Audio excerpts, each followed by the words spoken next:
RCA, élection référendaire, pourquoi Paris finance-t-il les partis frondeurs? Telle est notre grande interrogation.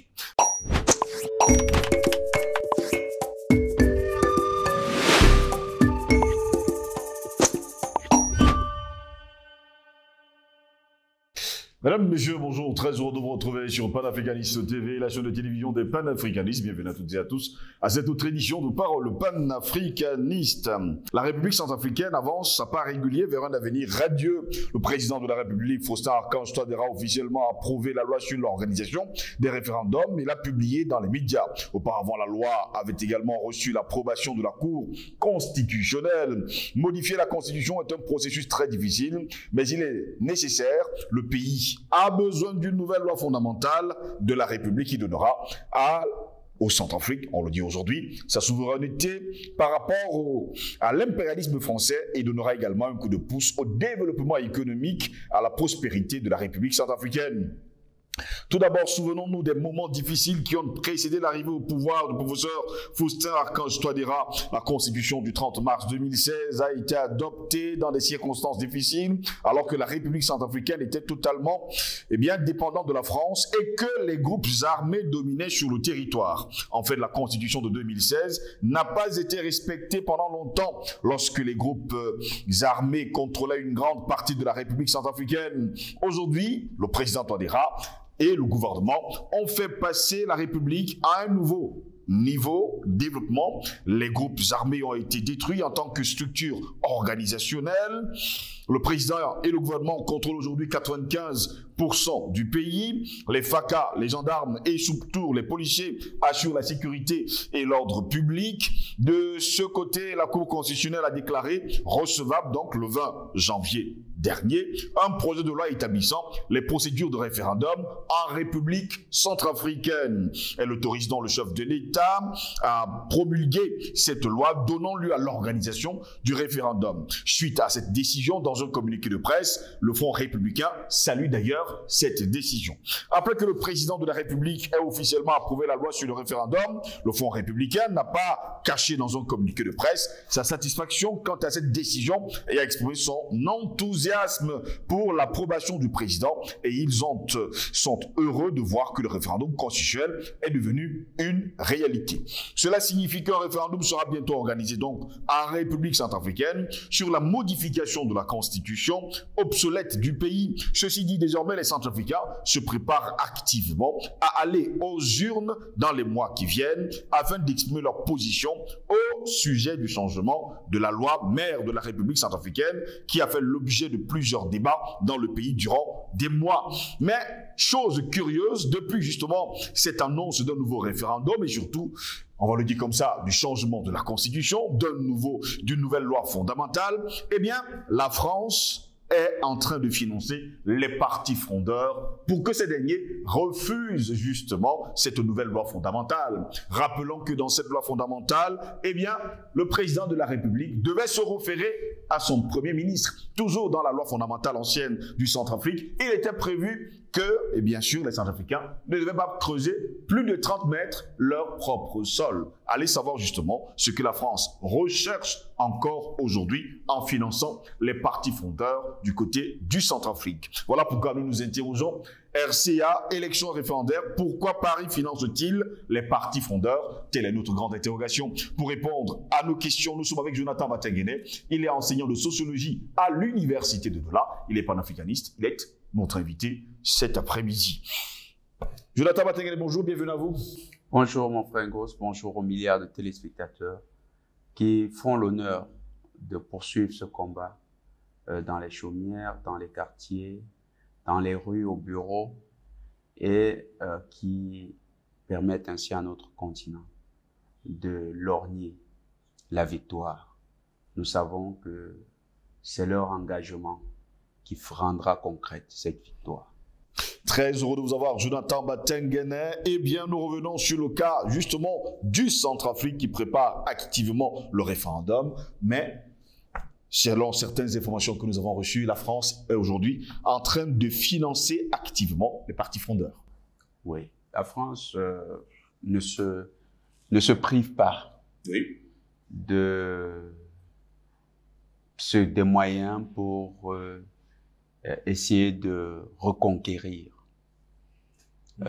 le Centrafrique. Et la pratique n'est pas nouvelle.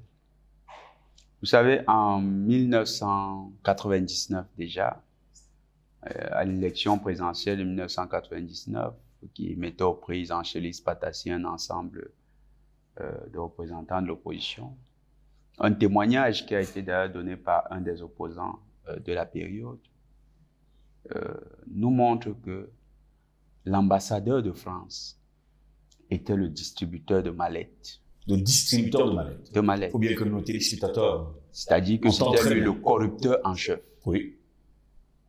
Et cet opposant nous fait comprendre que pour les candidats majeurs, c'était 50 millions de CFA, dont la France imprimait directement les CFA à Chamalières et les envoyait directement au Centrafrique pour payer les opposants. Et le discours que tenait l'ambassadeur de France à cette réunion, où il avait pris le soin de convoquer toute l'opposition. D'ailleurs, pour que ça ne donne pas l'impression que c'est l'ambassadeur de France, il a demandé aux opposants de demander une réunion de l'opposition. Et ils l'ont fait dans un hôtel. Et lui, il était dans une pièce attenante. Donc lui, il loue une pièce, il est dans la pièce et les opposants sont priés, un par un, d'aller rencontrer le grand Manitou. Et là-bas, il leur disait que l'Élysée a choisi Ange-Félix Patassi. Et l'Élysée leur demande de rester calme. Et pour acheter leur silence, on leur donne de l'argent. 50 millions pour les grands candidats, 30 millions pour les candidats d'une envergure relative et 25 millions pour ceux qui considèrent comme les petits candidats. Donc, de toutes les manières, vous rentriez avec les poches pleines. Les poches pleines. Et avec un tel pactole, vous pouvez arriver à la maison et demander à vos partisans d'arrêter de trop faire de bruit parce que l'élection, vous attendez à un résultat consensuel. La France a acheté les opposants. Quand vous suivez Bozizé lui-même, Bozizé, du temps où il était président, il a mis en question la France dans le cadre du sabotage des efforts du Centrafrique à créer les conditions optimales pour les Centrafricains. Il parlait là de la perspective de création d'une usine à Bossangoa avec les Chinois et une autre dans une autre localité avec les Malaisiens. Les Malaisiens, c'était l'exploitation du palmier à l'huile. Les Chinois, c'était le coton. Lui-même, il a mis en question les Français. Vous remontez. Un des chefs rebelles, membre de l'UPC, un des chefs rebelles qui a donné un témoignage dans une chaîne de télé panafricaniste, nous a fait comprendre que la France a lui donnait à lui de l'argent. À lui donnait de l'argent pour entretenir la rébellion. Et les confidences qu'il nous a faites sont immenses.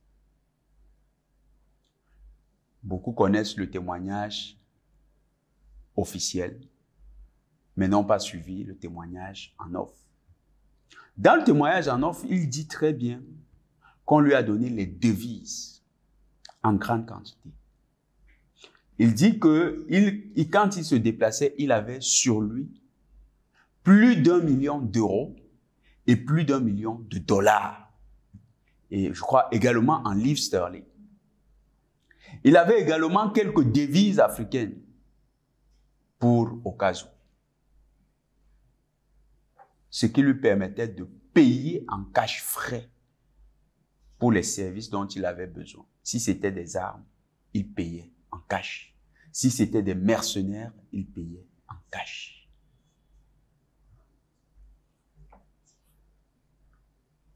Vous avez le dernier en date. Il a créé une coalition, il dit qu'ils sont les défenseurs de la Constitution. C'est un avocat presque inconnu de la scène publique centrafricaine. Il s'appelle Boling Ngumba, que l'on soupçonne d'ailleurs d'avoir des relations bizarres avec, une relation bizarre avec Madame Darlan. Oui. Darlan qui était la présidente du Conseil constitutionnel. Donc, dans son affaire de défense de constitution, Boling Ngumba et Darlan ont essayé de travestir le combat du président Faustin Archange Touadéra, le digne patriote et panafricaniste. Ils ont essayé de travestir comment ils ont donné du président Touadéra l'image qu'il est à la quête d'un troisième mandat. Oui. Laissant ignorer que la Constitution elle-même était une constitution de transition. C'est-à-dire la nature d'abord de cette constitution ne sied plus avec la situation de l'État centrafricain actuel. Est-ce que la transition est perpétuelle, permanente et définitive? Quand on parle de transition, ça veut dire que c'est une période d'un passage d'une phase à une autre. Et dans le cas d'espèce, c'est le passage d'une phase d'insécurité à une phase de stabilité. Et le président Touadéra, d'après le rapport de la CIA, publié en 2019, a réussi à stabiliser plus de 80%, plus de 85% de son territoire. Et la CIA précise qu'avec le soutien des Russes. Donc la CIA reconnaît que les Russes sont efficaces dans leur apport au président Touadéra. Rien que pour cette raison, il devient donc clair que le Centrafrique nécessitait une constitution désormais qui tienne compte de ce que la menace sécuritaire n'est plus un impératif. Comment vous pouvez admettre que dans une constitution, on vous dit que les décisions du président sont contresignées par un autre ministre? Dans quel pays un président, sa décision est contresignée par un ministre? Constitutionnellement, c'est des biais qui ne pourraient plus tenir. Si ça a marché dans le contexte de transition, il fallait procéder à une réforme constitutionnelle. Mais Mme Darlan et M. Boling Ngumba ont véhiculé avec leur fronde des politiciens corrompus de Centrafrique. Ils ont véhiculé l'idée suivant laquelle il s'agit essentiellement de la quête d'un troisième mandat. C'était une volonté toujours de dénaturer. Et dans cette perspective, Mme Darlan avait été reçue par l'ambassadeur de France encore, avec une promesse qu'elle irait à l'Union européenne au cas où son plan marche. Aujourd'hui, elle est carrément larguée, parce que toutes ces promesses sont aujourd'hui des illusions. Pour M. Boling Ngumba, lui, dans son cas, il y a eu une affaire de corruption derrière. Madame Boling Ngumba est une dentiste. Elle exerce à Bangui. Elle a une association qu'elle a créée, mais dont les habitants de Bangui n'ont jamais vu. Alors là, au grand jamais, les réalisations. Et la dite association, qui est devenue une ONG, la dite ONG, a reçu un financement de 150 000 € de l'ambassade de France. On se demande bien pourquoi. Une telle association qui n'agit dans rien, qui ne sert à rien, qui n'apporte rien, et dont on ne connaît même pas les réalisations sur le territoire, pour quelle raison la France lui accorde un financement de 150 000 €? Il se trouve que ces financements, c'était la porte d'entrée vers les financements de groupes terroristes de la CPC, la coalition des politiciens corrompus de Centrafrique, avec à leur tête le criminel Bozizé. Donc vous avez ces faits de corruption qui sont tout à fait continuels et où la France est empestrée Parce que dans sa volonté de conquête du Centrafrique, elle n'agit pas sur des bases vertueuses. Elle agit régulièrement sur des bases vicieuses et viciées. Elle essaye de se greffer et d'y greffer un système de corruption généralisée. Et c'est ainsi que la France veut reconquérir le Centrafrique.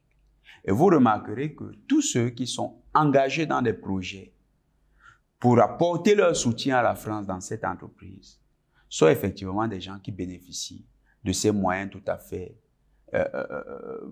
fait immoraux, des moyens non éthiques pour l'enrichissement illicite et la destruction de leur propre pays. Voilà comment la France essaye de reconquérir le Centrafrique. Et cette coalition, donc, qui est contre le président Touadéra, bénéficie du même soutien, des soutiens occultes qui se font sous fond de corruption. Donc, pour la France, aujourd'hui, il ne faudrait pas que la nouvelle loi fondamentale entre en vigueur. C'est ça l'objectif. Elle aime bien celle d'avant, oui, qui lui confère des pouvoirs. Il faut une transition sans fin.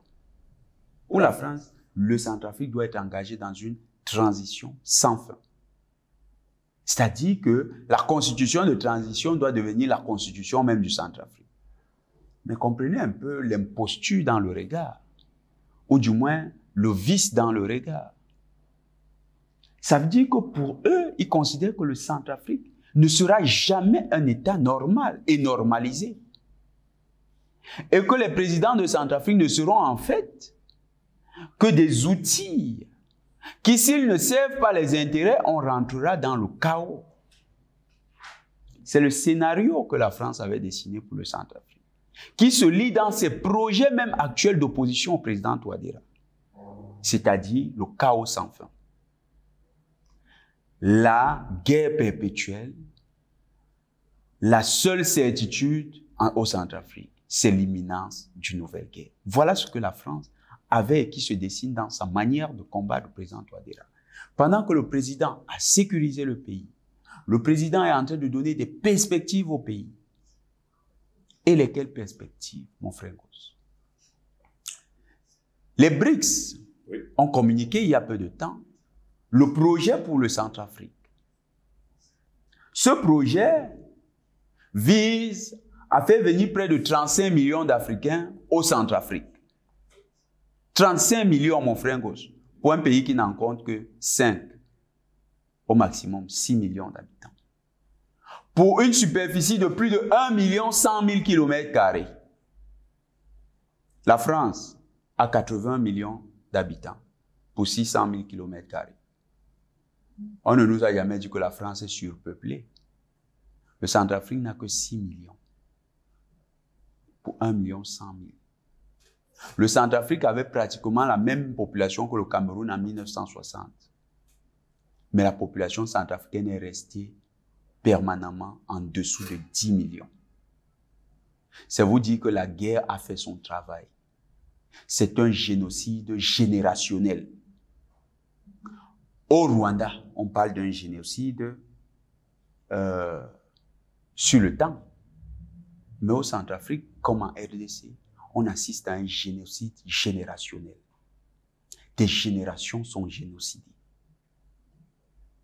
Et dans cette spirale, la France joue le rôle majeur d'activateur de cette dynamique génocidaire.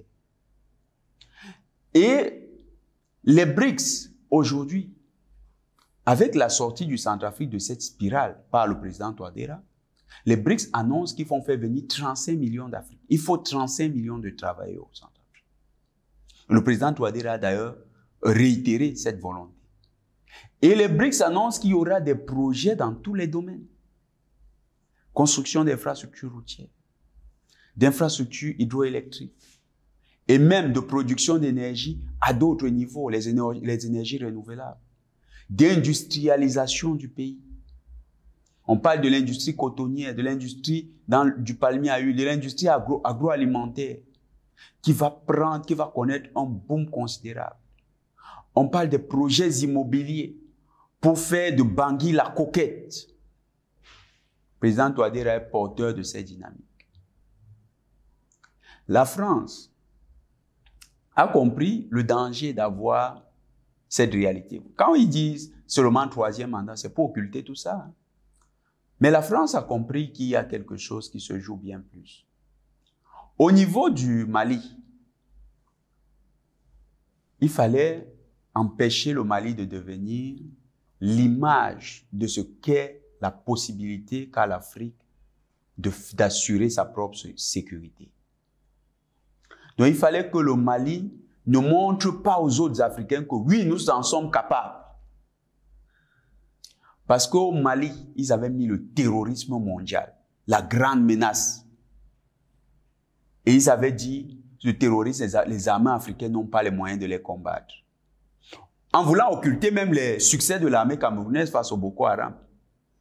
Mais comme le Nigeria, c'est le vent mou dans toute cette stratégie de lutte contre Boko Haram, l'éclat de la réussite camerounaise ne pouvait pas rejaillir de tout son poids, et surtout qu'il y a eu l'intervention également tchadienne. Mais au Mali, il n'y avait pas toutes ces données. Au Mali, les Tchadiens, ils étaient dans une situation carrément neutralisée par leurs alliés français.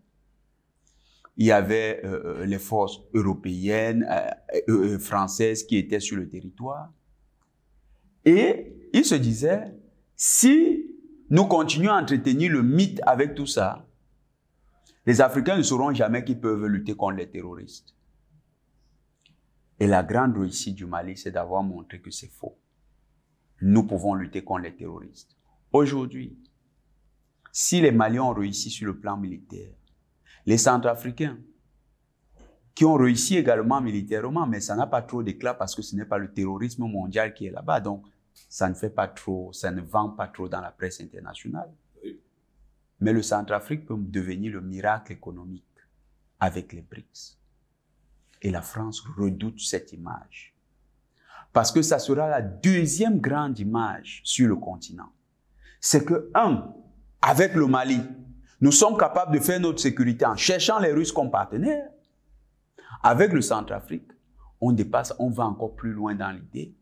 Nous sommes capables à la fois de faire notre sécurité et de connaître un boom économique avec nos nouveaux partenaires. En quelques secondes pour sortir de cette édition, comment comprendre qu'il y a encore des hommes et des femmes sur le territoire centrafricain qui pensent que manger est meilleur que de libérer le pays? Vous savez, quand on vous est habitué à rester affamé, le seul luxe pour vous, c'est avoir un plat.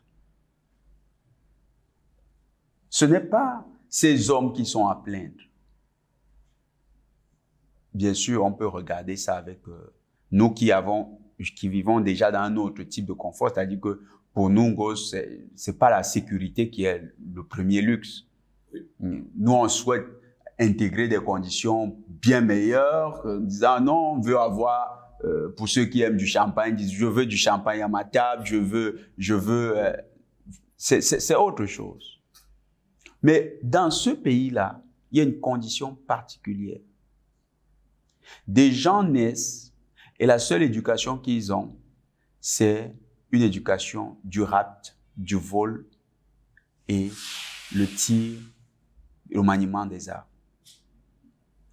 Des gens pour qui la nourriture, trouver de la nourriture, ce n'est pas un luxe quotidien, ce n'est pas un phénomène normal quotidien. C'est un luxe.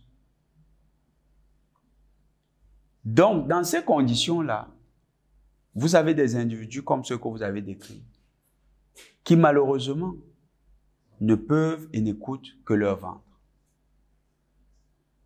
Et qui sont donc manipulables par les logiques du ventre.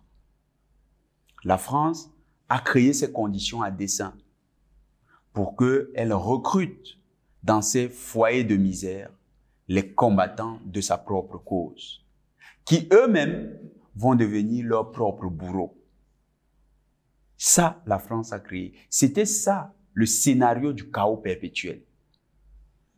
Et quand vous avez donc les victimes du scénario du chaos perpétuel qui se présentent à vous, ne les prenez pas comme étant les acteurs principaux. Ils sont les acteurs secondaires.